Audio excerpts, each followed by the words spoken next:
In the 1700s, there was this boys' choir at a cathedral in Leipzig, Germany. Right, the one directed by Johann Sebastian Bach. Exactly.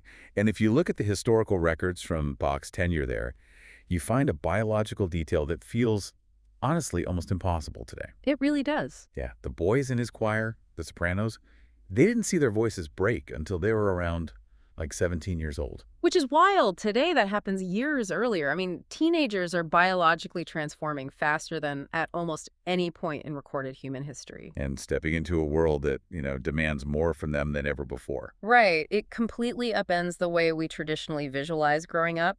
We sort of have this tendency to view development as this simple ladder. Like you climb from childhood. Exactly. Hit the puberty rung and step safely onto the nice, stable roof of adulthood. But the reality is that the ladder is warping.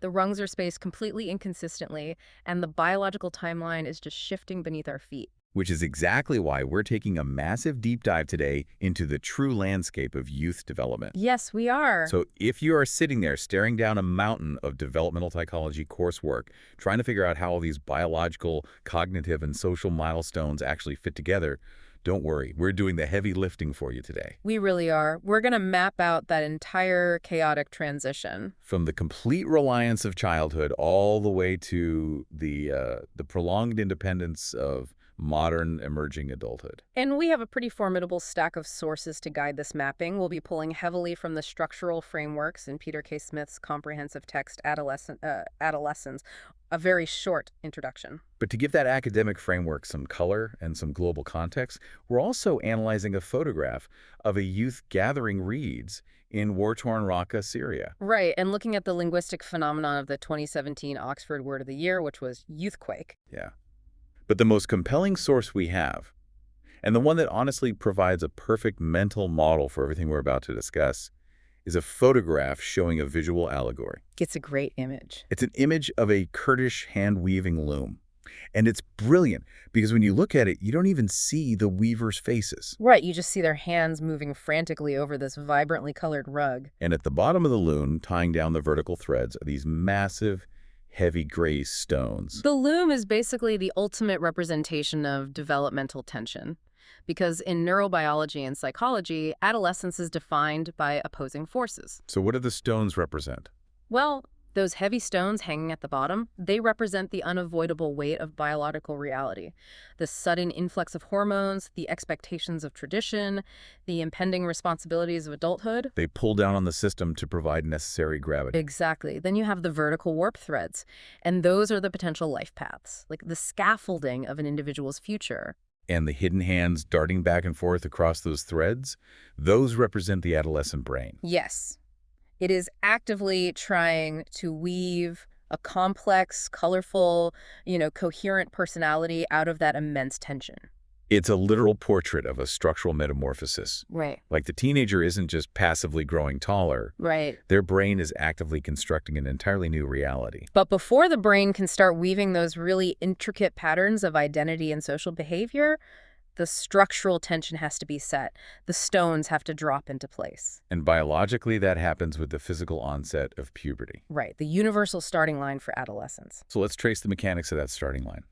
It begins quietly, deep inside the skull, with a tiny structure at the base of the forebrain called the hypothalamus.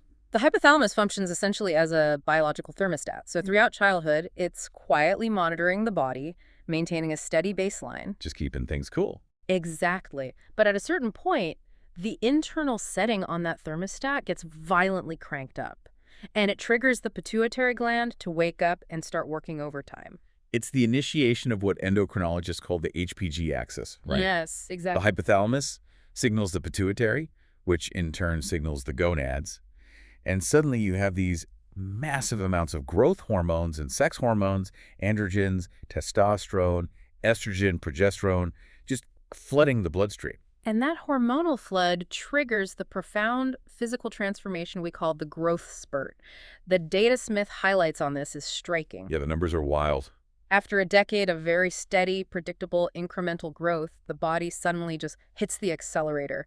Girls begin shooting up about 9 centimeters per year, and boys grow at a rate of 10 centimeters per year. But what I found fascinating in the biological breakdown is how they grow. It isn't the uniform expansion where everything just gets a little bit bigger all at once. No, not at all. The human body develops distally to proximally during this phase, meaning the extremities grow before the core. Right. The legs and arms stretch out significantly faster than the torso. And the hands and feet grow before the arms and legs. Which perfectly explains the universal teenage experience of feeling incredibly clumsy. It really does. I mean, your brain has spent 12 years perfecting a spatial map of where your feet are, and suddenly your feet are 3 inches further away and 2 sizes larger. You knock over glasses, you trip on stairs. Yeah.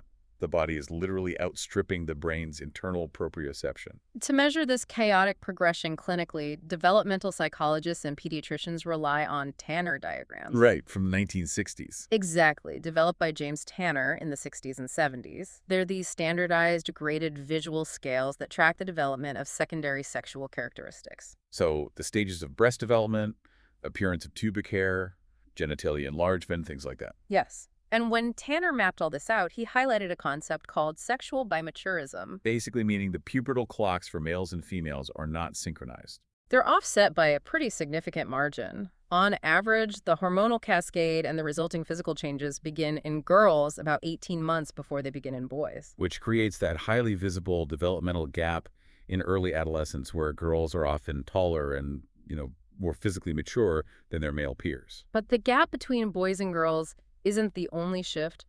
There's a massive historical gap, which brings us right back to Bach's choir boys. Right. Tanner is also the researcher who documented the secular trend. Yes. And the secular trend is honestly one of the most vital pieces of context for understanding modern adolescence. How so? Well, by analyzing extensive historical records, so ranging from Scandinavian medical data from the mid-19th century to large-scale longitudinal surveys across the U.S. and Europe, researchers spotted a highly consistent pattern. That the age of menarche, a girl's first menstrual period, had been steadily decreasing. By about 0.3 years per decade since the early Industrial Revolution. 3 months earlier, every single decade for over a century. I mean, that is a staggering biological adaptation. It really is. What's the mechanism driving that? Why is the body dropping the stones on the loom earlier and earlier? It comes down to environmental signaling, primarily nutrition and health.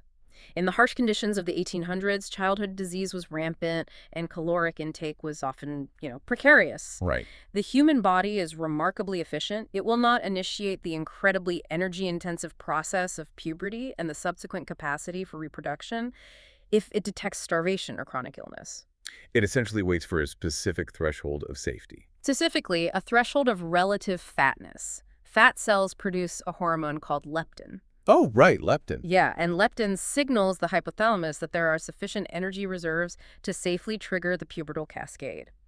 With the advent of better sanitation, vaccines, and the highly caloric modern diets of industrialized societies, children hit that leptin threshold much earlier in life. So the biological alarm clock gets pushed forward. Exactly. So the body is transforming faster, fueled by better nutrition, and the physical changes are highly visible.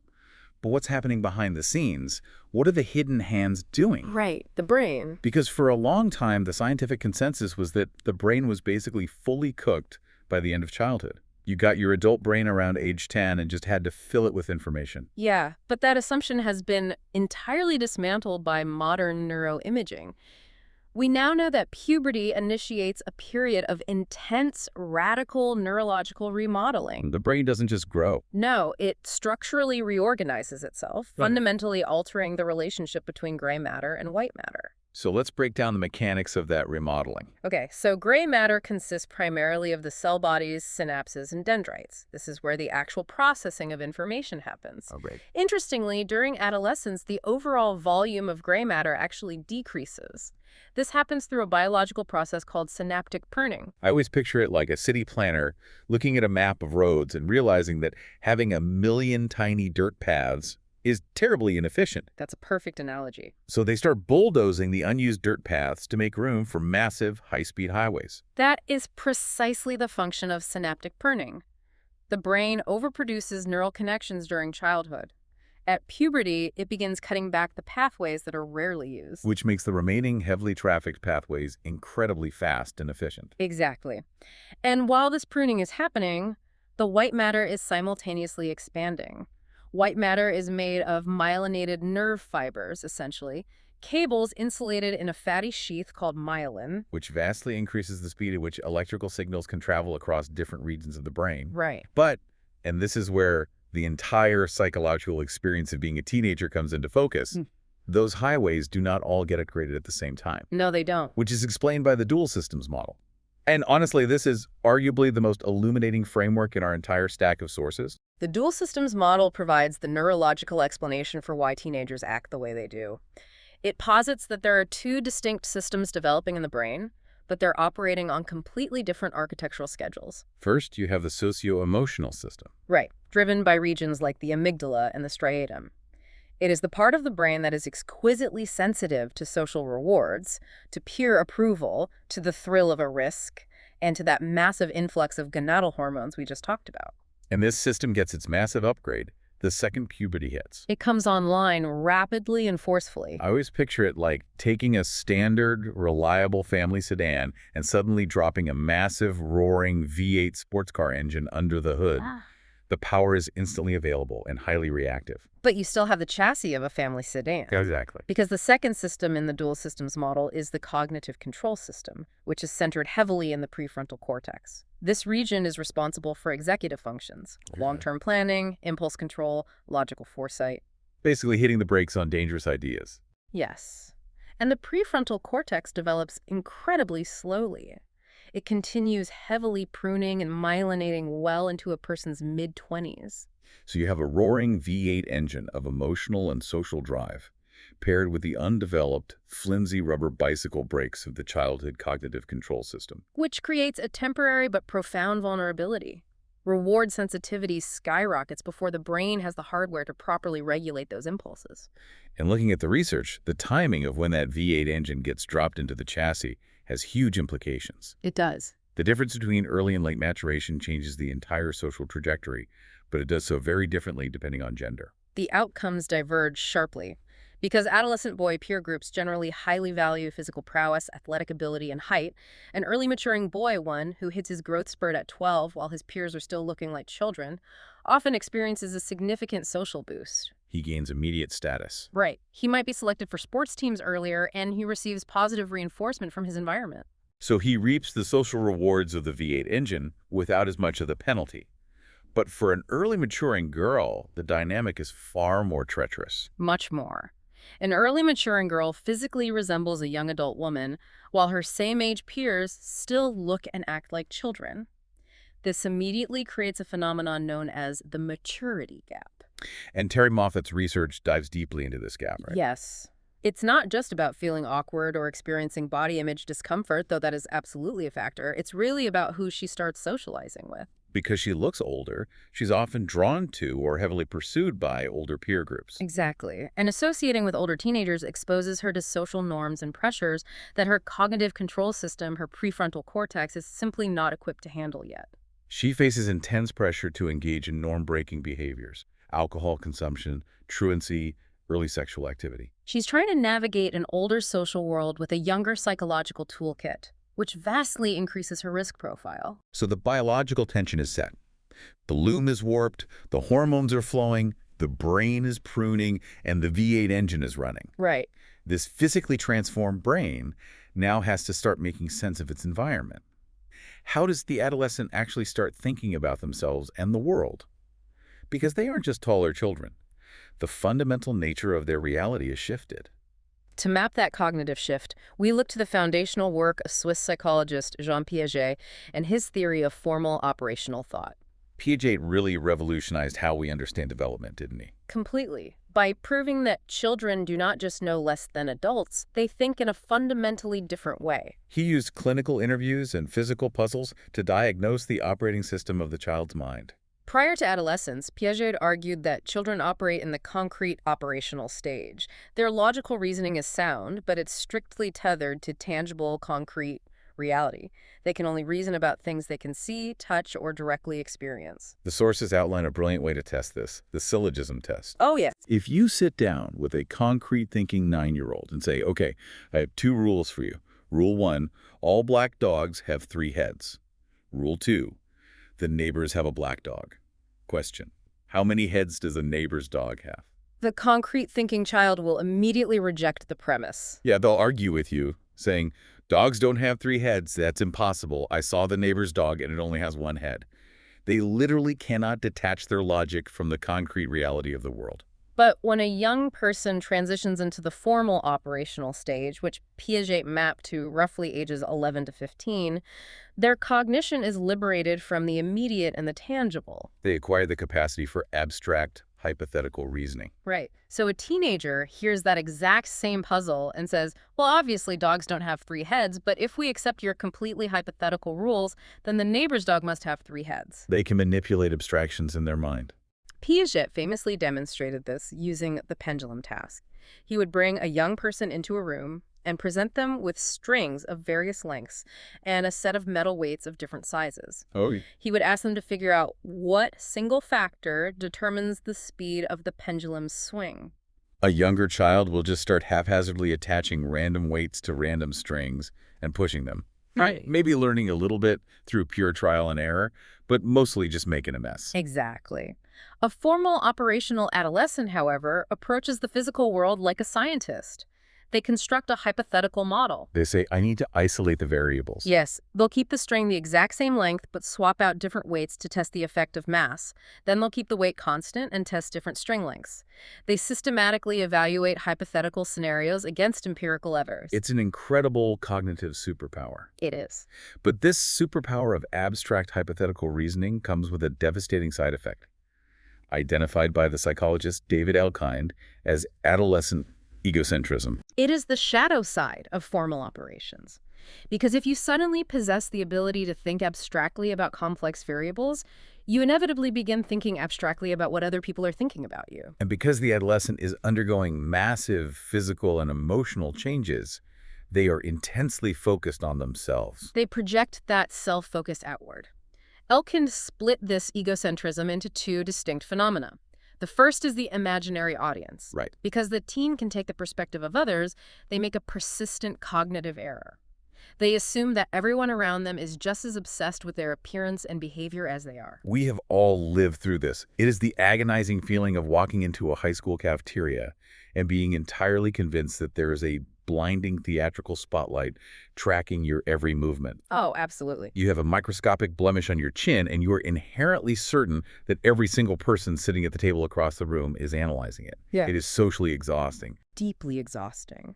Because the adolescent is constantly performing for an audience that exists entirely in their own head. Right. And the corollary to the imaginary audience is what Elkin called the personal fable. This is the delusion of absolute uniqueness. Yes. The adolescent constructs a narrative that their feelings, their experiences, and their destiny are historically unprecedented. It's the profound belief that their parents could never possibly understand their heartbreak because no human being in the history of the world has ever loved as deeply or hurt as badly as they do in this moment. It also manifests as extreme grandiosity. The personal fable is what convinces a 14-year-old taking guitar lessons that they are undeniably destined to become a globally revered rock star. Or that they're going to single-handedly solve climate change by next Tuesday. Exactly. And while that sounds naive, it actually serves a psychological purpose. It provides a necessary shield of optimism. How so? Well, if you're deeply aware of your own vulnerabilities, the personal fable gives you the courage to step out into the world and take risks. Which feeds directly into the central psychological task of these years. The abstract thinking, the imaginary audience, the personal fable, they all funnel into the construction of the self, the quest for identity. This is where we integrate the work of the psychoanalyst Erik Erikson. Erikson mapped human development across the lifespan as a series of normative crises. And he famously designated the crisis of adolescence as identity versus role confusion. Yes.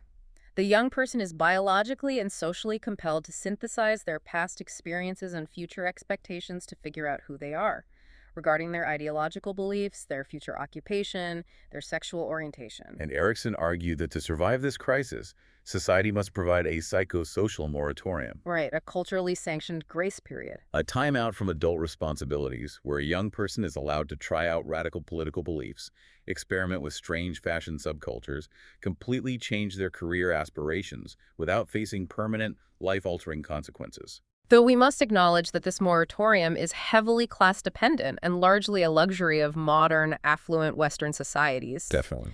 But to move Erikson's theory from a broad philosophy to measurable science, developmental psychologist James Marcia developed an interview framework. Marcia operationalized identity formation by measuring two specific variables: exploration and commitment. By measuring how much a teen is exploring options and how firmly they have committed to a path, Marcia categorized adolescents into four distinct identity statuses. The first status is diffusion. This is characterized by low exploration and low commitment. The teenager hasn't really thought deeply about their future identity and doesn't feel any pressing need to do so. If you ask a diffused adolescent what they want to do for a living, they might just shrug and say, "I don't know, I haven't really thought about it, it doesn't matter right now." They're just drifting. The second status is foreclosure. This is high commitment but low exploration. This is the teenager who has accepted an identity handed down to them by an authority figure, usually parents, without ever questioning it or looking at alternatives. My father is a physician, my grandfather was a physician, therefore I will be a physician. Exactly. There is no V8 engine testing of the waters, no crisis of choice. They have simply adopted a pre-packaged map for their life. And you hit the crisis phase. Moratorium. This is high exploration but low commitment. They are actively tearing through the possibilities of the world. Right. 1 week, they're deeply immersed in environmental activism. The next week, they're reading about corporate finance. And by Friday, they want to move to Paris to be a painter. They're actively wrestling with the options, but haven't anchored themselves to one yet. Which ideally leads to the final status, identity achievement. This is high exploration, followed by high commitment. They've gone through the chaotic moratorium, evaluated their options against their own internal values, and made a firm, self-chosen commitment. I tried a few things, volunteered at a hospital and a law firm, and realized my true passion is legal advocacy. That's my path. But the developmental timeline doesn't just stop at achievement, does it? It's not a neat, straight line. The research points out that older adolescents often fall into what is called the MAMA cycle. Right, moratorium achievement, moratorium achievement. Identity is not a one-time acquisition. So a young person might achieve an identity at age 16, but as they grow and their cognitive capacities deepen, they reevaluate. Exactly. They dive back into moratorium, exploring more deeply, before committing again at a higher level of complexity. It's essentially treating identity like trying on outfits in a fitting room. You walk in, that's moratorium. You put on a heavy metal band t-shirt, walk out and buy it. That's achievement. But then you wear it into the high school cafeteria. And the imaginary audience stares at you. You process the social feedback, realize the outfit doesn't actually align with how you want to be perceived, and you retreat right back into the fitting room moratorium again to find an identity that withstands the scrutiny of reality. And the nature of the audience providing that scrutiny undergoes a violent shift during these years. Which is the perfect bridge to how the weavers on our loom begin to change. The adolescent is armed with a V8 emotional engine. They're capable of abstract hypothetical thought, and they're cycling through the fitting room of identity. Inevitably, this newly forming self begins to clash with the people who originally built their loom, their parents. The structural shift away from parents and toward peers is deeply documented. Sociological studies tracking emotional closeness between parents and children reveal a highly consistent, measurable dip in reported emotional intimacy right around age 16. The teenager structurally pulls away. Though the severity of that pull is modulated by culture. The text points out fascinating historical data here. Oh, about the 1960s cohort. Yes. If you look at the cohort of teenagers who grew up during the 1960s, surrounded by the cultural upheaval and protests of the Vietnam War era, the measured dip in parent-child closeness was vastly larger and more combative than the dip recorded for the cohort growing up in the relatively conformist 1950s. The cultural macroenvironment basically acts as a multiplier for biological distancing. Regardless of the decade, however, this distancing manifests almost universally as conflict within the home. And researchers have meticulously analyzed the anatomy of these arguments. There's a brilliant Dutch diary study detailed in the sources that illuminates this perfectly. The methodology is so simple but so effective. Researchers asked 15-year-old girls to keep daily diaries recording every single conflict they had with their mothers over the course of an entire year. And when the researchers coded all of those logged conflicts, the results were highly concentrated. Only about 7% of the arguments were categorized as minor scope conflicts. Isolated friction over things like a mother brushing a daughter's hair too hard or a misplaced sandwich box. but a massive 51% of all reported conflicts centered exclusively on a single theme: autonomy. Battles over bedtimes, curfews, when to complete homework, who they were allowed to associate with. And the brilliance of this study is how it exposes the massive psychological disconnect between the parent and the teenager. They are essentially fighting two completely different wars. hmm Parents typically frame these disputes as issues of social convention. Right. The mother argues that the teenager needs to empty the dishwasher simply because a household requires rules and cooperation to function smoothly. It's about pragmatic order. But the teenager, armed with their new hypothetical reasoning and hypersensitive identity, views the exact same argument over the dishwasher as a fundamental battle for personal autonomy. They perceive the parental demand as a direct assault on their newly forming independence. They feel their human rights are being violated by a chore chart. This psychological tension is heavily exacerbated by biological realities that society frequently ignores. Bedtimes are the classic example. Right, the conflict over sleep isn't just stubborn rebellion. It is deeply biological. Paul Kelly's neurobiological research on adolescent sleep highlights a phenomenon called delayed phase preference. The internal biological clock literally shifts zones. Yeah, The circadian pacemaker in the hypothalamus delays the release of melatonin, the hormone that induces sleep. An adolescent biologically cannot fall asleep as early as they did when they were 10 years old. and consequently, their brain requires them to sleep significantly later into the morning to achieve the necessary REM cycles. But the social structures around them refuse to accommodate the hypothalamus. Schools still ring the opening bell at 8:00 or 8:04 out in the morning. This systemic unresponsiveness means an entire population of adolescents is walking around chronically, severely sleep-deprived, and that exhaustion acts as a daily accelerant for negative moods, irritability, and blow-ups at the breakfast table. So as the home becomes a site of conflict and the parents are viewed as restrictive wardens of social convention, the adolescent pivots completely. The peer group becomes the new psychological center of gravity. They turn to their peers for the validation and identity mirroring they can no longer accept from their parents. And the architecture of these peer groups evolves in a very predictable sequence, right? It does. In early adolescence, you see the formation of small, tightly knit same-sex cliques, usually between 3 to 9 members. They're fiercely exclusive and spend an enormous amount of time just talking and establishing in-group norms. Then as the adolescents move into mid-adolescence, these isolated cliques begin to interact and merge into larger crowds. Eventually, these same-sex crowds integrate into larger heterosexual crowds, providing a safe, populated structure within which romantic and sexual exploration can begin. But existing within these crowds is a high-stakes game. Yeah. Status is a currency. And the developmental research makes a vital, often misunderstood distinction about what it means to be at the top of the hierarchy, Right. There are two entirely different categories of being popular. which is a critical nuance. The first category is sociometric popularity. This is a pure measure of who is genuinely liked by their peers. If you hand out a survey to a high school class and ask everyone to secretly nominate the 3 people they like the most, the sociometrically popular teens get all the votes. And what are the traits of these teens? They're usually cooperative, highly empathetic, emotionally regulated, and good at resolving conflicts without aggression. They're just fundamentally good people to be around. But the second category is perceived popularity. This measures who the students believe are the coolest, most highly visible, or highest status individuals in the ecosystem. And these teens are socially controversial. Yeah, if you look at the survey data, the teens with high perceived popularity get a lot of "I like them" votes, but they also rack up a massive amount of "I hate them" votes. They are polarizing. Because perceived popularity is frequently achieved and maintained through the strategic use of relational aggression. Like spreading rumors. Exactly. These are the adolescents who systematically employ social exclusion, targeted rumors, and utilize snobbery or intimidation to dominate the social hierarchy.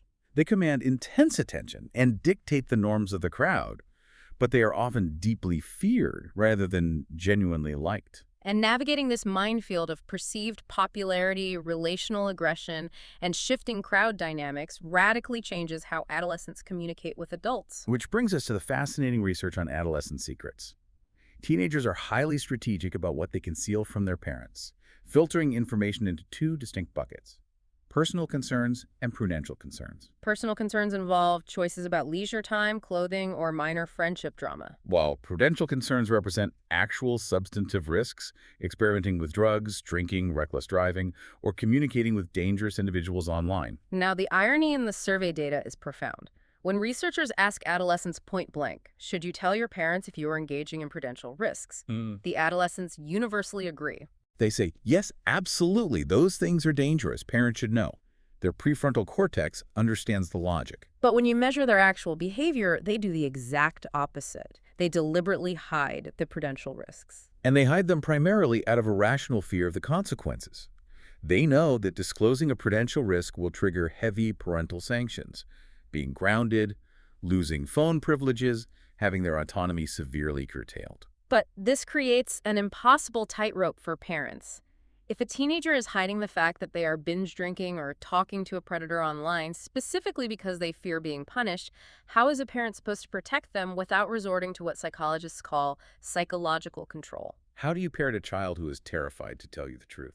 The research on parenting styles provides a clear direction here, though it is difficult to execute. Restrictive psychological control, which involves using guilt trips, withdrawing affection, invading privacy, and authoritarian dogmatism, reliably backfires. It escalates secretive behavior and correlates with worse emotional well-being and higher rates of internalizing disorders. The iron-fisted approach just makes the teenager a better liar. Precisely. The data shows that the more effective approach is fostering psychological autonomy support.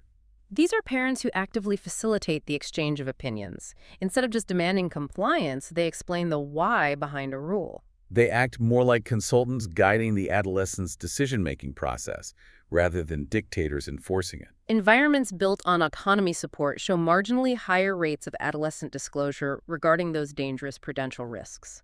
Because the teen feels they can bring a problem to the parent without immediately triggering a nuclear detonation of their social life. And having open lines of communication is more critical now than at any point in history because the peer group isn't just located in the school cafeteria anymore. It has expanded globally. Right. This brings us to a monumental shift in the developmental landscape. The adolescent loom has gone digital. We must examine the cyber world and the phenomenon of the youthquake. The sheer volume of adolescent existence that now occurs in the digital realm is staggering. Let's look at the Ofcom and Pew Research data cited in our sources. We're currently seeing 12 to 15-year-olds spending upwards of 17.2 hours a week online, and that is a conservative estimate that likely undercounts passive scrolling. And there's a stark gender divide in how this digital geography is populated. Boys disproportionately gravitate toward gaming consoles and structured competitive online environments. While girls vastly dominate social networking platforms, the statistical divergence is wild. The data shows girls averaging around 175 Facebook friends compared to a baseline of 100 for boys. Girls are sending a median of 40 text messages a day, whereas boys are sending 20. Girls heavily dominate visual, highly curated platforms like Instagram and Snapchat. To understand why this massive digital migration has occurred, we have to look at the work of researcher Dana Boyd. She coined a vital sociological term, networked publics. This concept completely reframed how I view social media. Boyd argues that human adolescents have a deep, biologically driven need to socialize, to hang out away from the gaze of adults. In previous decades, this happened in physical spaces, malls, parks, street corners. But modern society has heavily restricted physical autonomy for teenagers through curfews, loitering bans, a lack of walkable infrastructure, and heightened parental anxiety about safety. Because physical public spaces have been closed off to them, adolescents have logically migrated their innate need to congregate into virtual communities. The digital realm is simply the new shopping mall. But it is a shopping mall operating under radically different laws of physics. Boyd outlines the affordances of these networked publics for structural characteristics that completely alter the nature of teenage social interaction: persistence, visibility, spreadability, and searchability. Let's dissect the implications of each. Visibility means the potential audience for any action is vastly larger than a physical room. Spreadability means a piece of content, a rumor, or a photo can be duplicated and transmitted across disparate social networks instantaneously. Searchability means that anyone, at any time, can query a database and find your past interactions. And then there's persistence. Persistence is the affordance that truly changes the psychological stakes. It means carving your teenage mistakes into digital stone. Yes. If a teenager said something deeply embarrassing in the cafeteria in 1995, it evaporated into the air. By Monday, people forgot. If a teenager says it on Twitter or TikTok today, it is archived on a server forever. Doesn't this constant pressure to curate and protect a permanent digital profile basically take the cognitive illusion of the imaginary audience and weaponize it into a very real, very permanent 247 global audience? That is exactly what has happened. The imaginary audience is no longer just a projection of adolescent egocentrism. It is quantified daily by likes, views, metrics, and follower counts. And this leads to a massive debate among psychologists regarding the impact of this digital existence on actual human connection. You're referring to the displacement hypothesis versus the stimulation hypothesis. Yes. The displacement hypothesis is the more pessimistic view. It argues that the sheer volume of time spent navigating networked publics is superficial and is literally displacing or crowding out deep, meaningful, face-to-face intimacy. It posits that an adolescent with 500 digital friends is fundamentally lonelier than an adolescent with 3 physical friends. But the data doesn't uniformly support the doom and gloom narrative, does it? It does not. Currently, extensive research heavily favors the stimulation hypothesis. This theory suggests that rather than replacing physical intimacy, online communication largely supplements and deepens it.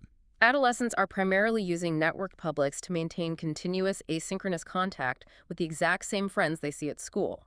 It allows for a continuous flow of emotional support, inside jokes, and identity validation that simply wasn't technologically possible before. And when you network millions of V8 engine-driven adolescents together, armed with the affordances of spreadability and visibility, you generate an unprecedented level of cultural power. Which brings us to a specific linguistic milestone in our sources.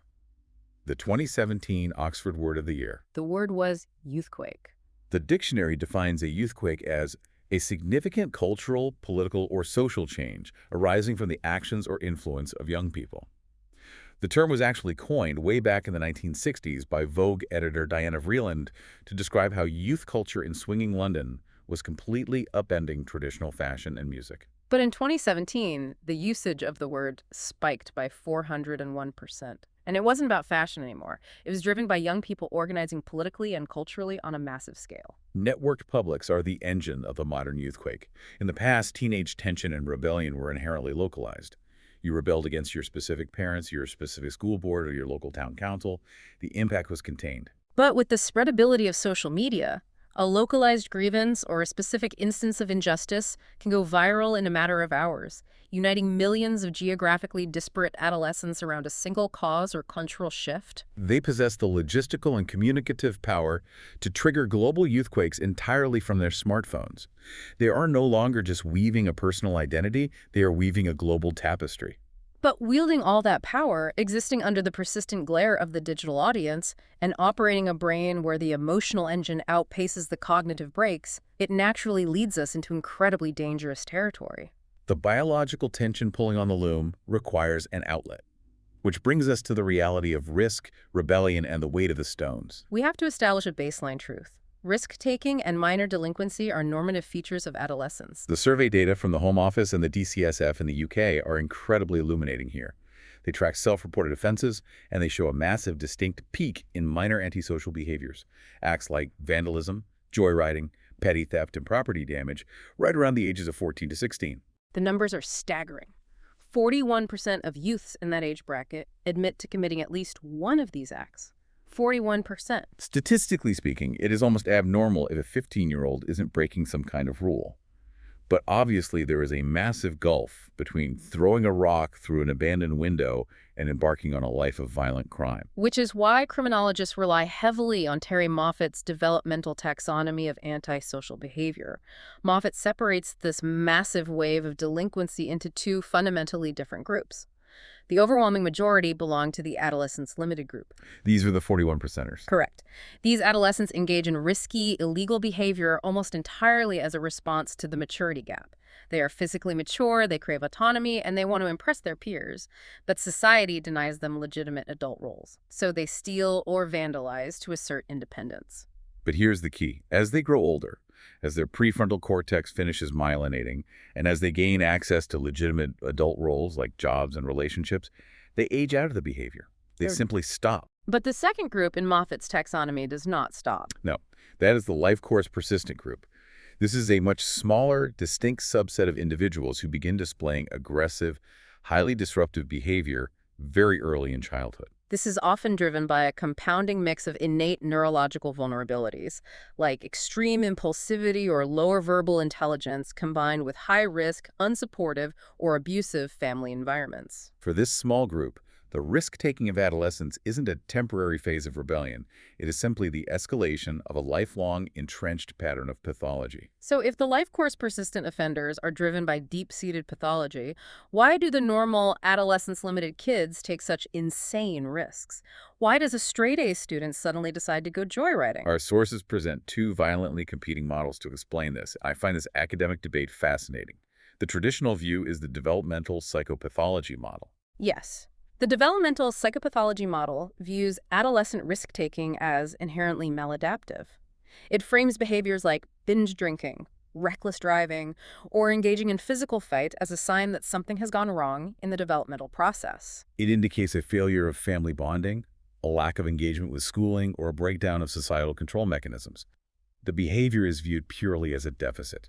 But then you introduce the evolutionary model, championed by researchers like Bruce Ellis, and this model flips the entire paradigm on its head.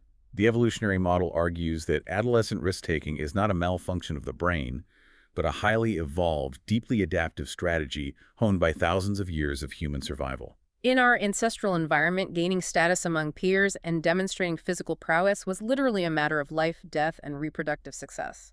So under this evolutionary lens, when a teenager takes a massive risk like jumping off a roof into a pool or getting into a fist fight, they aren't being stupid. It is a calculated social move. They are signaling to the peer group, look how genetically robust, daring, and fearless I am. Exactly. And the evolutionary model introduces a critical variable: environmental unpredictability. If an adolescent grows up in a high-stress, dangerous, unpredictable environment where the future is entirely uncertain, taking an extreme physical or social risk for a short-term gain in status makes perfect evolutionary sense. Why would the brain prioritize long-term caution if it has been conditioned to believe the long-term isn't guaranteed? The short-term status grab is the most logical biological choice. And we actually have neurological proof that the peer audience is the literal trigger for this evolutionary risk-taking. I was reading the fMRI study detailed in the sources, and the methodology is brilliant. Walk us through how they prove the imaginary audience changes brain chemistry. This study is a cornerstone of modern developmental neuroscience. Researchers took 3 groups, adolescents, young adults, and older adults, and placed them inside an fMRI scanner to monitor real-time blood flow in the brain. While inside the scanner, the participants played a simulated driving video game. As they approached intersections, the traffic light would turn yellow. They had to make a split-second decision: hit the brakes and lose time, or risk running the yellow light, which could result in a simulated crash and a massive penalty. It perfectly isolates the classic teenage dilemma: caution versus the thrill of speed. When the adolescents played the game alone in the room, their driving behavior wasn't significantly different from the adults. They evaluated the risk logically. But then the researchers introduced a twist. They told the participants that their peers were now in the next room, watching their gameplay live on a monitor. They summoned the imaginary audience and made it real. The moment the adolescents believed their peers were watching, their rate of risk-taking running those yellow lights skyrocketed. But the fMRI scans revealed the true mechanism. It wasn't that the adolescents suddenly forgot the rules of the game. The scans showed that only in the adolescent brains, the mere belief that peers were watching caused the brain's reward circuitry, the ventral striatum, to light up intensely. The adult brains didn't care at all if someone was watching. Exactly. But for the adolescent, the presence of peers radically alters their neurochemistry. The anticipated social reward of demonstrating bravery completely overrides the cognitive control center's assessment of the physical danger. Okay, I have to challenge this on behalf of our listeners. If we embrace the evolutionary model, if we conclude that joyriding, fighting, or binge drinking is evolutionarily adaptive for gaining status and that their brains are flooded with reward chemicals just by having friends nearby, aren't we just giving teenagers a biological free pass to be destructive? Does this science excuse the behavior? Understanding a mechanism is not the same as excusing the outcome. The evolutionary model doesn't excuse delinquency. It simply tells us why our traditional methods of stopping it fail. If you put up a billboard telling teenagers that reckless driving is dangerous, the evolutionary model tells us that the billboard will fail. The teenagers already know it is dangerous. The danger is precisely what makes the act valuable for gaining status. So if lecturing them about danger doesn't work, how do we actually intervene? We utilize what developmental experts call reputation enhancement theory. If the adolescent brain is biologically hardwired to seek status through risk, society cannot suppress that drive. It must redirect it. We must provide avenues for safe risks. This means heavily funding high-stakes academic or artistic competitions, rigorous outdoor leadership programs, extreme sports, or complex theatrical productions. You provide a structured channel where the adolescent can prove their daring, experience the thrill of potential failure, and gain immense peer status without engaging in criminal delinquency. You give the V8 engine a proper sanctioned racetrack instead of letting it loose in a residential neighborhood. But what happens when the tension on the loom becomes too much to bear? When the societal pressures, the biological changes, and the digital audience overwhelm the system, and the risks aren't directed outward at society but turned inward? This brings us to the darkest part of the developmental map, the fraying threads of mental health and internalizing disorders. When an adolescent faces overwhelming stress, be it from peer rejection, academic failure, or the relentless permanence of the cyber world, and they do not externalize that stress through delinquency, they internalize it. This manifests as profound sadness, social withdrawal, clinical depression, self-harm, and eating disorders. There is an old, pervasive cultural stereotype that all teenagers are just inherently miserable, moody, and depressed. But the text references the classic Isle of Wight study by Michael Rutter to provide a historical baseline, proving that clinical depression is not just a standard symptom of puberty. Rutter's epidemiological study in the 1970s was pivotal. He assessed the entire population of 14 to 15-year-olds on the Isle of Wight. He found that while general adolescent turmoil was indeed a real phenomenon, many teenagers reported feeling misunderstood or temporarily miserable, the actual rate of true diagnosable psychiatric disorders only rose slightly, moving from 12% at age 10 up to 13% at age 14. So in the 1970s, the vast majority of the turmoil was just standard growing pains, not clinical pathology. But contrast Rutter's data with the modern figures in our text. The 2013 Youth Risk Behavior Surveillance data from the United States paints a terrifying picture. We're looking at roughly 30% of U.S. teens reporting feeling persistently sad or hopeless almost every single day. And worst of all, 17% of teens report having seriously considered suicide. The historical escalation is alarming, and crucially, there is a stark gender divergence in how this pain is processed. While adolescent males typically externalize their stress through physical fighting or delinquency, females score roughly twice as high on measurements of internalizing disorders, carrying the psychological weight inward. What is driving this massive modern increase in internal pain? The sources point to a Finnish essay study that gets right to the heart of what adolescents are actually agonizing over. In that study, researchers asked adolescents who were actively seeking psychiatric help to write long-form essays about the struggles in their lives. When researchers coded the essays, the distress fell into 4 distinct categories. First was relationships, the crushing fear of social exclusion and dating anxiety. Second was daily actions, the relentless grinding pressure of schoolwork and schedule management. Third was identity, cripplingly poor self-esteem and existential dread about the future. And fourth was well-being, a terrifying inability to manage their own intense emotional swings. And identity and self-esteem during this window are inextricably linked to physical appearance.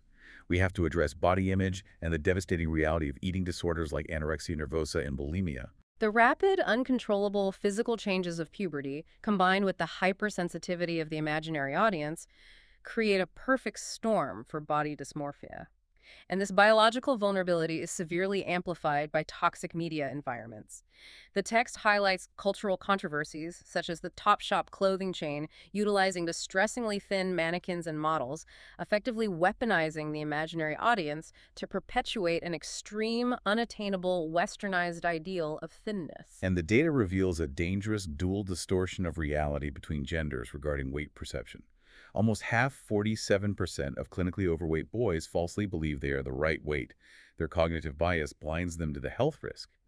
But girls experience the exact opposite distortion. They dangerously overestimate their weight, looking in the mirror and believing they are heavy even when they are clinically dangerously underweight. That profound distortion of physical reality is a core component of anorexia. But structurally, anorexia is often less about weight and more about a desperate pathological need for control in a developmental phase that feels inherently out of the adolescent's control. And now, we pour the gasoline of the digital age onto that fire. Cyberbullying, sexting coercion, the threat of revenge porn. These are uniquely modern, devastating threats. In previous generations, a teenager's home was a physical sanctuary from pure cruelty. Today, cyberbullying follows the adolescent directly into their bedroom via the glowing screen in their hand. And the threat of revenge porn, the non-consensual dissemination of intimate digital images following a breakup, combines the ultimate betrayal of romantic trust with the terrifying persistence, spreadability, and searchability of networked publics. The psychological pressure applied to the adolescent loom is immense. If the heavy stones pulling down on the threads become too much, if the cyberbullying, the academic pressure, the body dysmorphia are too great, the warp threads simply snap, the tapestry falls apart. How do we reinforce the loom? How do we stop the threads from breaking under the pressure of modern adolescence? Psychologists focus on cultivating what are called protective factors. These are structural reinforcements to the warp threads. Strong communicative family bonds are foundational, but perhaps even more critical during this phase of parental distancing are non-family adult mentors. An athletic coach, a music teacher, an aunt or uncle, someone who can provide steady guidance and perspective outside the immediate emotional pressure cooker of the parent-teen dynamic. Additionally, schools and societies can act as protective factors by directly teaching adolescents cognitive problem-solving and emotional regulation skills. You have to teach the brain how to methodically untangle a knot, rather than just pulling frantically at the thread until it breaks. Giving the hidden hands better tools to weave with. Which leads us to the final act of this deep dive. Assuming the adolescent survives the chaotic installation of the V8 engine, navigates the delusions of the imaginary audience, survives the digital permanence of the youthquake, and weathers the internal mental health storms, the massive biological and social transitions eventually begin to plateau. But the end result of this process today looks vastly different than it did even 50 years ago. The landscape of adulthood has shifted, but before we reach it, we must trace the final developmental thread: romantic and sexual maturation. The trajectory typically moves in a sequential cascade. It begins in those isolated same-sex groups, moves into mixed-gender affiliative activities like group hangouts, progresses into group dating, and finally culminates in dyadic one-on-one romantic dating. And the historical timeline of this physical intimacy has accelerated. The text cites Swedish demographic data showing that the average age of first sexual intercourse dropped from 18.6 years for cohorts born in the early 1900s all the way down to 16.0 years for those born in the mid-century. However, alongside that earlier sexual initiation, modern society has seen a concurrent massive rise in public health education and the availability of contraceptives. This combination has resulted in an incredible public health victory: the halving of the U.S. teen pregnancy rate since its historical peak in 1991. In charting this romantic development, we also have to explicitly look at the unique path for LGBTQ+ youth. The data shows that initial feelings of same-sex attraction typically begin on the exact same biological timeline as heterosexual attraction, right around ages 10 to 15. But the crucial psychological milestone of coming out is heavily delayed, often by several years. The adolescent must utilize their newly acquired formal operational thinking to hypothetically assess the severe social, familial, and sometimes legal risks of disclosing their authentic identity. It places a profound, isolating psychological burden on the adolescent that heterosexual youth do not face. We see a similar requirement for highly structured support in the clinical management of gender dysphoria. The medical protocol is intensely methodical, often utilizing puberty-pausing medications to halt the biological clock, providing the adolescent with a vital grace period for psychological assessment, followed eventually by cross-sex hormones, and typically delaying any irreversible surgical interventions until after the legal age of 18. The underlying theme across all of these developmental outcomes is that the ultimate finish line for adulthood has been fundamentally pushed back, which brings us to the theoretical framework of Jeffrey Arnett and his concept of emerging adulthood.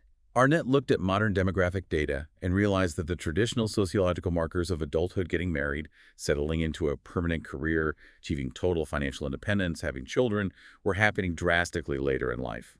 In the 1950s, the median marriage age in the U.S. was 20 for women and 22 for men. Today, those averages are approaching 27 and 29. Because of this massive demographic delay, Arnett argues that the years between 18 and 25 can no longer be accurately categorized as early adulthood. Instead, he proposes that this decade is a distinct, entirely new developmental phase, emerging adulthood. It functions as a prolonged, socially accepted psychosocial moratorium, where young people are legally adults but are still actively exploring love, work, and worldviews without making permanent commitments. And Arnett's strongest evidence for this new phase is subjective. When researchers survey 15-year-olds and ask, "Do you feel like an adult?" the answer is a definitive no. When they ask 35-year-olds, the answer is a definitive yes. But when they survey people between 18 and 25, the overwhelming, statistically dominant answer is yes and no. They exist entirely in the gray area. They possess the cognitive capacity and legal rights of adults, but lack the structural permanence and financial independence that define adult societal roles. Okay, here is where I want to push back on Arnett's theory. And to do it, I want to bring in the very first photograph we discussed from our stack of sources. The image of the youth gathering reads in Raqqa, Syria. That is a vital contextual contrast. Arnett's vision of emerging adulthood sounds almost utopian. A luxury decade of self-discovery, exploring college majors, traveling, and figuring out your passions. But that is a profound luxury afforded almost exclusively by modern, industrialized, highly affluent Western economies. For the youth in that photograph in Raqqa, gathering reeds simply to physically survive in a war-torn, economically devastated region. The stones pulling down on their loom are infinitely heavier. They do not get a decade-long psychosocial moratorium. For millions of young people globally, the transition to brutal adult responsibility happens out of sheer necessity the moment they are physically capable of labor, entirely regardless of their subjective feelings of yes and no. It is the ultimate critical caveat to developmental psychology. The biological engine of puberty is a human universal. The cognitive capacity for abstract thought is a human universal. But the social scaffolding constructed around those biological changes, the duration of the moratorium, the freedom to explore identity, is entirely dependent on macroeconomics, culture, and geographic stability.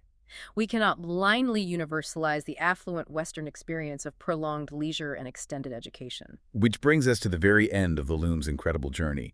We have traced the entire chaotic tapestry, from the sudden V8 biological engine of puberty and the abstract leaps of formal operational thought, through the clashing of parents and peers, into the terrifying global permanence of the youthquake, and finally out onto the prolonged runway of emerging adulthood.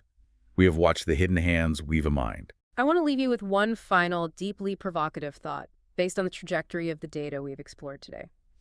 Think about the intersection of the two major historical trends we discussed. The secular trend indicates that human biology is pushing the onset of puberty earlier and earlier, dropping down to ages 11 or 12. Simultaneously, the sociological shift toward emerging adulthood is pushing the true acceptance of adult responsibilities later and later, up to ages 25 or even 29. Oh, wow. The gap is widening on both ends. Precisely. The human phase of adolescence, this period of biological maturity coupled with social moratorium, is now stretching to span nearly 2 full decades of a human life. Our question to you is, if this trend continues, are we eventually going to see human neurology biologically adapt to accommodate this incredibly long, socially constructed waiting period? Are the modern realities of networked publics and prolonged education permanently altering the evolutionary definition of what it means to be a human teenager? That is a staggering paradigm shift to contemplate. A 20-year adolescence, structurally wired into the human species.